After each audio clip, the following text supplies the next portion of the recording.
Entrepreneur, fondateur de NetVibes, de Jolly Cloud et désormais de Polite, Tech with Good Manners, j'aime beaucoup ça.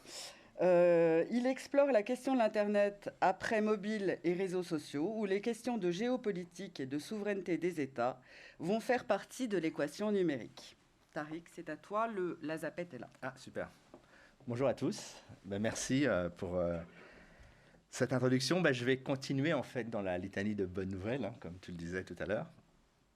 Et donc, depuis une dizaine d'années, alors moi j'ai un parcours d'entrepreneur, j'ai fait l'avant-web, le web 2, et puis à partir d'un moment, je me suis rendu compte, c'était au moment des attentats de 2015, que l'Internet était en train de basculer dans quelque chose de différent.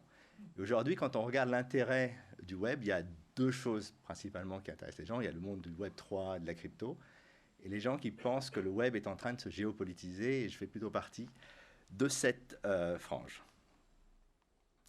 Alors, on est clairement entré dans l'ère post-mobile et probablement aussi post-réseaux sociaux. Je vais expliquer ça. Ce qui a changé en fait avec l'Internet, essentiellement, c'est la taille. Pour les vrais dinosaures, on a eu les community online. Alors, nous, on avait le Minitel, mais aux États-Unis, on avait des services comme The Well, où on gérait des milliers d'utilisateurs. On avait vraiment un sentiment très fort de communauté. Ensuite sont arrivés les médias sociaux, notamment les blogs, où on a commencé, alors là c'était le grand miracle, des gens qui avaient des millions d'utilisateurs. Et on a ensuite basculé dans la question des plateformes. Et c'est d'ailleurs un des problèmes où on est maintenant entre 1 à 5 milliards, 4,7 milliards pour certaines plateformes. Donc, curieusement, avec toutes ces technologies, quand on regarde le Freedom House, là, c'était de 2000, je crois que c'était 2020 ou 2021. En fait, curieusement, la liberté online, en tout cas telle qu'elle est définie par Freedom House, est en baisse.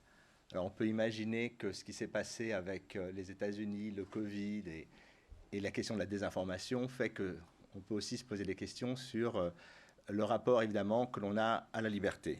Je ne parle pas évidemment de la guerre en Ukraine qui pose une nouvelle forme de questionnement sur qu'est-ce qu'une guerre et comment travailler dans un univers qui est totalement militarisé. Il faut t'appuyer régulièrement là-dessus parce que sinon il peut se planter. Ah d'accord, très bien. Alors, pourquoi on en est là? En fait, quand on regarde la problématique, il y a en fait deux sujets. Quand on vous dit qu'il y a un problème de désinformation, de cyberguerre, en fait, ce sont deux sujets qui sont totalement séparés. D'un côté, il y a ce qu'on appelle cyberwar, donc la guerre, la cyberguerre. Il s'agit de hacker les infrastructures, donc c'est les ransomware, c'est les attaques, colonial pipeline, etc. Et l'autre côté, alors, le terme américain que j'aime bien, qui est like war, qui vient de George Orwell, une forme de guerre, ça ressemble à de la guerre. En France, le renseignement parle plutôt de guerre sémantique, mais je trouve ça un peu moins, on va dire, littéraire. Il s'agit d'hacker les gens, le cerveau des gens, notamment grâce à la manipulation. Alors, ce qui est très intéressant, c'est que d'un côté, on a une vision d'infrastructure où on se rend compte de plus en plus, et c'est l'un des drames aux États-Unis, 70 à 80% de l'infrastructure est détenue par du privé. Donc, en fait, quand les États-Unis disent est-ce qu'on peut défendre les États-Unis d'un point de vue infrastructurel, la réponse est uniquement si on collabore avec le privé. En France, en Europe, on n'est pas très loin de ça, mais pour l'instant, les gens ne sont vraiment pas rassurés. C'est la question de la manipulation, tout le monde a entendu parler, depuis le Brexit, Trump, Cambridge Analytica. Le fait est qu'en 2010, quand Twitter a découvert qu'un petit groupe de gens qui avaient promu Justin Bieber, avait hacké en fait le hashtag Justin Bieber au niveau mondial, on s'est rendu compte en fait que Twitter était militarisable. Alors, ces deux problèmes amènent deux types de solutions, j'y reviendrai un peu plus tard. D'un côté, la question de la souveraineté, la question de la régulation et la question de savoir comment on fait pour pouvoir gérer ces deux problèmes qui sont des problèmes parallèles. Alors, ma théorie... Alors, oui, c'est là, il faut que j'appuie là. Oui. OK. En gros, on a deux étapes. Le temps que ça revienne, on est en modem 56K, là, je crois. Bon, tant que j'ai cette slide, je vais y revenir. La première chose qui s'est passée, c'est ce que j'appelle la grande dépossession. En gros, si on regarde l'environnement tel qu'il est dans les données, on a un environnement personnel, qui d'ailleurs dans le monde physique était véritablement des choses qu'on possédait chez soi, des magazines, des CD, des choses comme ça. Et on a un espace public. Alors, ce qui s'est passé avec, évidemment, l'espace commercial, ce qui s'est passé, pardon, je vais y revenir, j'ai été un peu vite. Ce qui s'est passé avec notre environnement personnel, c'est qu'en fait, quand on a eu cet appareil, en gros, on a uploadé absolument tout sur le cloud. Et donc, ce qui était censé être à nous n'est plus totalement à nous. Il est à nous, mais aussi à Apple, à Google, etc. Au niveau de l'espace public, notamment des conversations publiques, soudain, une partie des conversations, et ça, je pense que vous le savez tous, ont été capturées maintenant par les réseaux sociaux. Et donc, il y a notamment ce qu'on appelle le hashtag activisme, qui est une forme de politique, Black Lives Matter, MeToo, etc., qui ont fait que soudain, le débat politique a été non seulement hijacké par les plateformes, mais aussi orchestré et organisé par les plateformes. Alors, d'une certaine manière, on est entré, je parle toujours aujourd'hui de l'Internet boîte noire. Pourquoi? Parce que pourquoi Apple fait ci, pourquoi telle chose est comme ça, personne n'en sait rien. Et parfois, d'ailleurs, même Facebook ne sait pas pourquoi les choses se font sur son réseau. Mais ce qui est intéressant, c'est qu'on a un espace privatisé qui va d'une grande partie de notre intimité, c'est-à-dire finalement toutes vos photos sur Facebook ont été minées par des AI, tout le débat public a été miné par des AI, des think tanks, des puissances étrangères, enfin vous voyez le topo. Et donc on est passé d'un espace privé à un espace militarisé. Et ça en fait on n'a pas été vraiment prévenu. C'est-à-dire que du jour au lendemain, la guerre en Ukraine, les élections, le Brexit, c'est toujours le moment où Instagram, qui était un truc où on postait les photos de vacances, devient maintenant un truc où les 10 choses à savoir sur la guerre en Ukraine, les 10 choses à ci, etc., c'est devenu un espace de propagande. La deuxième chose qui est intéressante, c'est ce que j'appelle l'intimité computationnelle, alors computational intimacy, c'est en fait la façon dont on a façonné l'informatique. Au départ, l'informatique, c'était là pour résoudre des problèmes, essentiellement envoyer un missile d'un point A à un point B, sans qu'il se plante de ville, ce qui était assez utile. Et donc on est passé d'un modèle assez généraliste avec les travaux du Xerox PARC dans les années 70 à l'idée d'un ordinateur personnel. Et dès qu'on invente l'ordinateur personnel, on invente les données privées. Vous tapez un texte, c'est le vôtre. Voilà. Alors, avec l'iMac, on a accéléré cette mutation, cette digitalisation de contenu. Et puis, à un moment donné, on a voulu des produits intégrés. En tout cas, je ne sais pas si on les a voulus, mais Apple, Google et les autres sont arrivés. Ah, maintenant, vous avez un truc qui s'appelle iPhone. Il y a tout dedans. Mais par contre, on a une copie de tout sur iCloud. Google, c'est à peu près pareil. Enfin, c'est exactement pareil, pour être précis. Et donc, soudain, entre Google, Facebook, Netflix et tous les acteurs Amazon, on a en fait des outils qui gèrent notre espace privé, ce qui était avant notre intimité.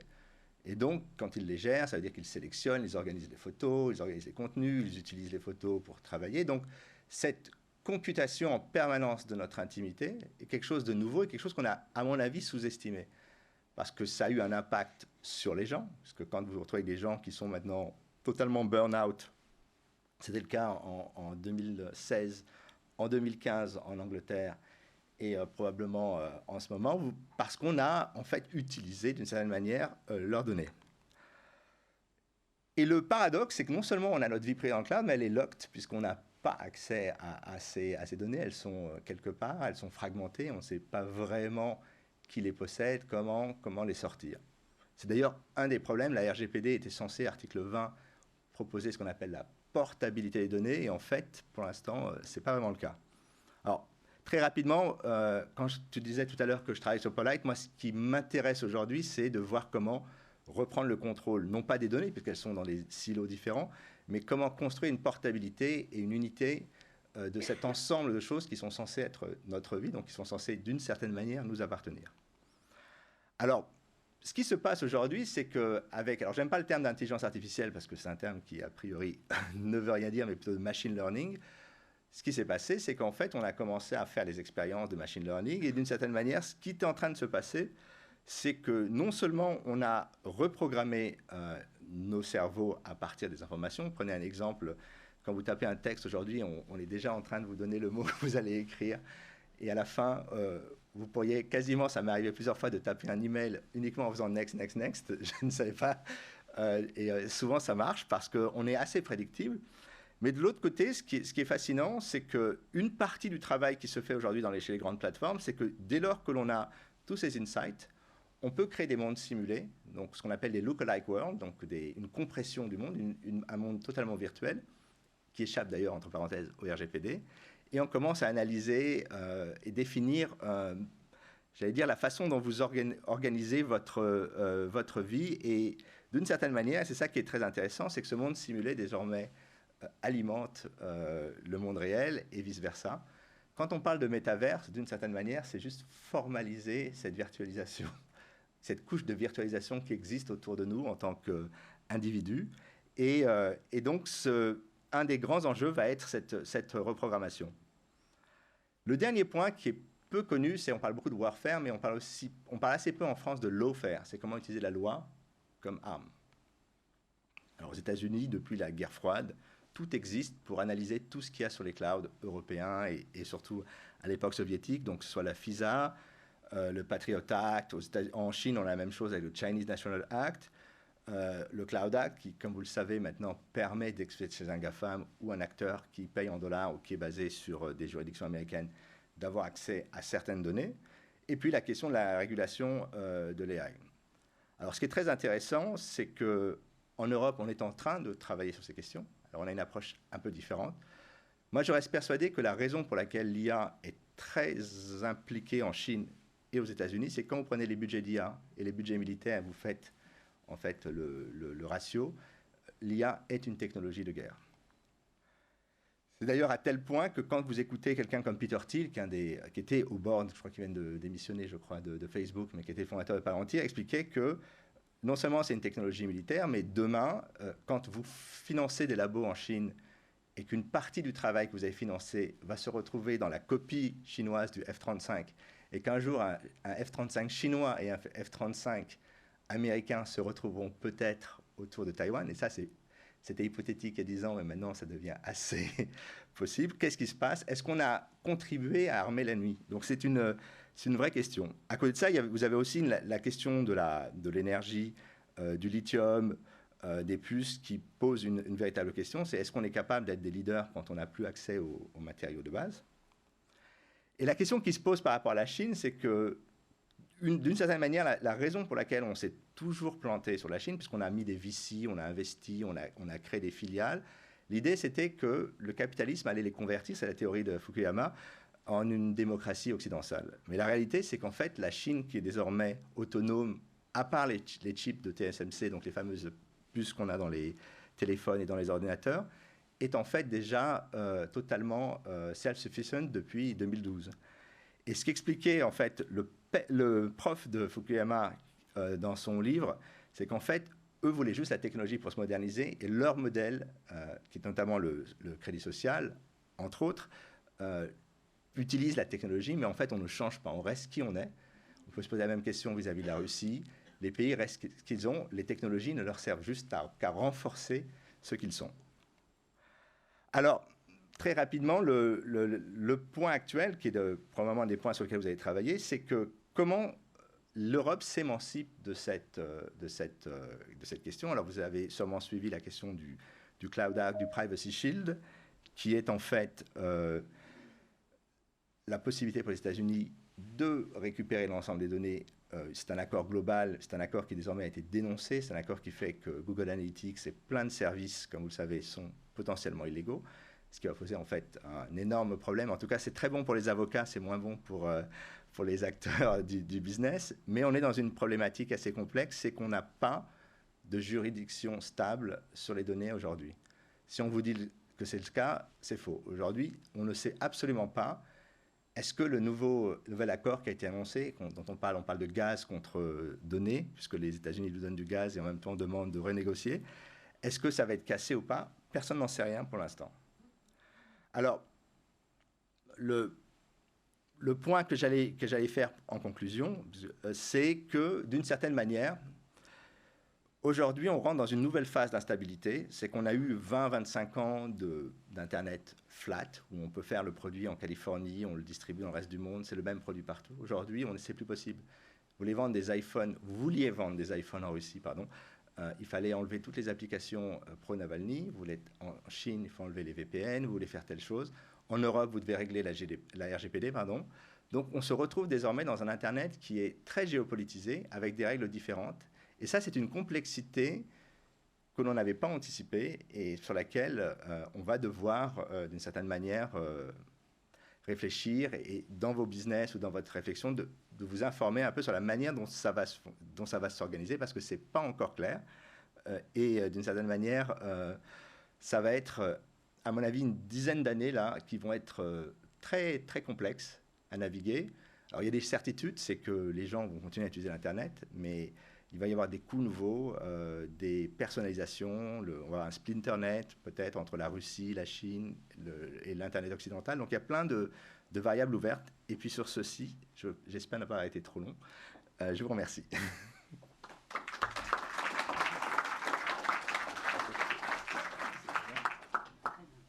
Alors, on a la place pour quelques questions. Je vous regarde. On est vraiment dans l'espace pour ça. Je ne sais pas si mon micro va marcher. Tu peux aller voir à la régie si les micros marchent. Du coup, je vous regarde et avec ou sans micro, vous dites si vous avez des questions. Je vous regarde. Vous levez la main. Là.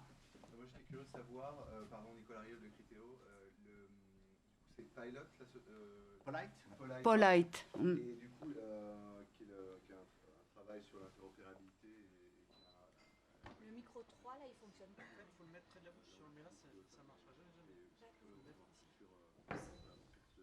ce projet ou d'ailleurs. Donc, l'avancée de Polite. Polite, pour l'instant, c'est essentiellement un side project. C'est-à-dire que je pars d'une intuition qui est, un side project qui est codé, qui existe, avec une plateforme essentiellement d'ailleurs back-end, mais du principe que la portabilité va devenir la prochaine opportunité de business des 10 prochaines années. C'est déjà le cas dans la banque. C'est les néobanques existent parce qu'elles peuvent aujourd'hui s'extraire de certaines choses, mais dans le consumer, qui est quand même un business qui est mort depuis Facebook, depuis l'iPhone, on ne peut plus rien faire. Enfin, on peut faire des choses qu'en disant OK au terme of service d'Apple, on ne peut plus rien construire. Moi, je suis assez frustré par rapport à ça, parce que je viens essentiellement avec NetVibes, le cloud du consumer. Et donc, je pense que cette interopérabilité va nous permettre d'avoir de nouvelles opportunités, notamment, ce que j'espère, un jour, un nouveau browser qui sera accessible sur l'iPhone. Si on avait un nouveau browser qui n'est pas Safari, parce que quand vous savez que quand vous utilisez Chrome ou n'importe quoi, ça reste Safari, vous pouvez faire absolument tout ce que vous avez sur l'App Store avec certaines technologies web avancées, et donc le faire sans avoir à donner 30% à chaque fois à tel ou tel acteur. Donc c'est aussi ça, c'est une libération, à mon avis, économique et une libération pour l'utilisateur. Oui. Karim, qu'est-ce que tu penses que la fin des cookies tiers va changer? Donc tu reprends la question. La fin des cookies tiers. Bon, déjà, ce qui est assez drôle, c'est qu'en 2001, 15 jours avant le 11 septembre, il y avait un projet de loi aux États-Unis qui devait rendre les cookies illégaux. Et puis, comme vous le savez, il s'est passé ça et on a eu le Patriot Act à la place. Donc, plutôt, on est allé de l'autre côté. Moi, ce que je crois, c'est qu'en fait, la raison déjà pour laquelle tous ces acteurs, et c'est aussi ça ce que j'appelle l'ère post-mobile, c'est l'ère où on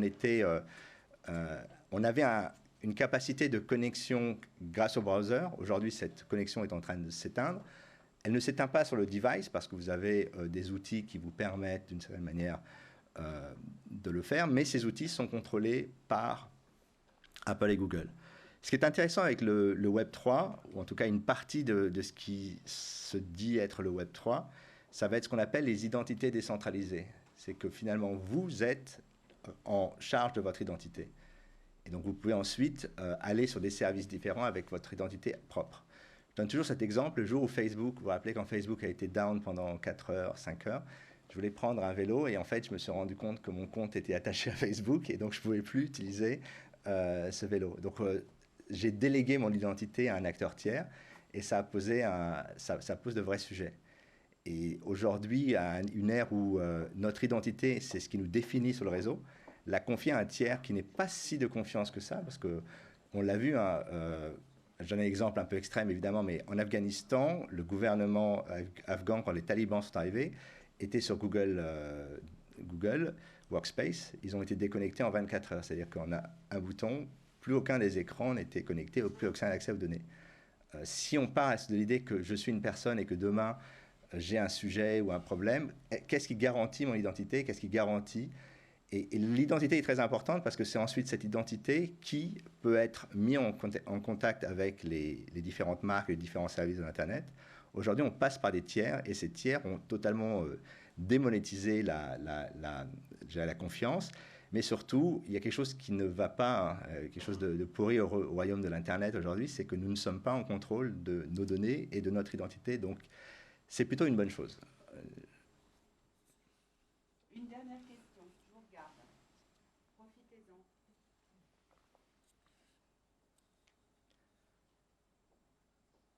Vous êtes scotché là. J'espère avoir pas trop plombé. Malgré ça, je reste très optimiste. Je pense que si on change son mindset, c'est-à-dire qu'on comprend que l'Internet plan-plan des 20 dernières années est terminé, qu'on passe sur de nouvelles règles, que je ne connais pas plus que vous, hein, on est en train de les apprendre, on va entrer dans une phase de nouvelles opportunités, parce que je pense aussi que l'Internet s'est sclérosé avec, même que ce soit en publicité, en consumer, on a les mêmes produits depuis 10 ans, plus personne se lève le soir ou quitte son bureau pour aller voir une keynote d'iPhone, ce qui était peut-être le cas il y a 10 ans. La plupart des produits sont assez plan-plan. Donc il y a une phase de renouveau qui va se mettre en œuvre et c'est plutôt une bonne chose en tout cas. Oui. Ah. Florent Darroux de Superval, vous avez tout à l'heure balayé d'un revers de main le Web 3, on va parler d'autre chose, mais j'ai quand même l'impression quand je vous écoute que tout un tas de process en cours dans le Web 3 répondent en partie aux questions que vous posez aujourd'hui. Alors, est-ce que le Web3 répond en partie aux questions que vous posez aujourd'hui, Tariq? Il y a un peu de tout dans le Web3, c'est-à-dire qu'il y a d'un côté une partie tokenomics, donc financiarisation de l'Internet, qui est quand même une des raisons pour laquelle beaucoup de gens veulent aller dans ce domaine, c'est qu'ils se disent que grâce aux tokens qu'ils ont, ils vont devenir riches. Et puis à côté de ça, une question de décentralisation. Alors attention, je n'aime pas ce terme de décentralisation parce qu'on dit souvent que l'Internet est décentralisé par nature. C'est simplement qu'on a des services qui ont concentré, comme Google et les big tech, l'accès à des points d'entrée. Mais à mon avis en tout cas, mais ça reste que mon avis, tout ce qui est en train d'être fait sur la question de l'identité, donc le wallet devient mon identité, est une chose très intéressante parce que c'est la base j'appelle souvent ça le Web 2.5, c'est-à-dire entre le Web 2 et le Web 3, il y aura forcément des technologies intéressantes, une nouvelle brique. Ce qui nous manque aujourd'hui, c'est ce qui aurait dû être fait dans le Web en 95, c'est la question de la sécurisation de notre identité. Quand on a décidé que c'était l'utilisateur, était un utilisateur lambda, mais que c'était le site qui le définissait, dès qu'on va sur un site, on a un profil, un cookies, qui souvent ne correspond pas à qui on est, qui correspond à ce que on essaye de deviner qui vous êtes, et puis au fur et à mesure, alors quand vous êtes Facebook, non seulement on vous devine, mais on vous connaît mieux que vous-même, souvent, par vos comportements. Alors que quand on est sur des sites qui n'ont pas les mêmes niveaux d'accès, on a un portrait anglaise qui n'est pas forcément très conforme. Donc cette question d'identité, si on arrive à la résoudre, va, à mon avis, transformer la relation, et donc on rentrera dans des logiques beaucoup plus saines parce qu'on n'aura plus cette volonté absolue de récupérer des choses. Parce que quand on dit on veut récupérer des données, c'est on veut vous connaître d'une certaine manière. Même si ça ne nous sert à rien de vous connaître parce que vous n'êtes pas la bonne personne pour... Donc il y a énormément d'énergie, de données qui sont accumulées pour rien aujourd'hui parce qu'on n'a pas cette identité décentralisée. Dernière question.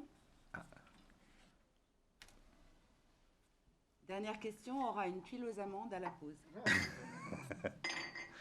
Bon, ben on peut l'applaudir. Et merci. Je vais vous demander... Merci beaucoup, Tariq. Je vais vous demander de vous resserrer dans les rangs pour que les gens qui sont sur les escaliers puissent s'asseoir.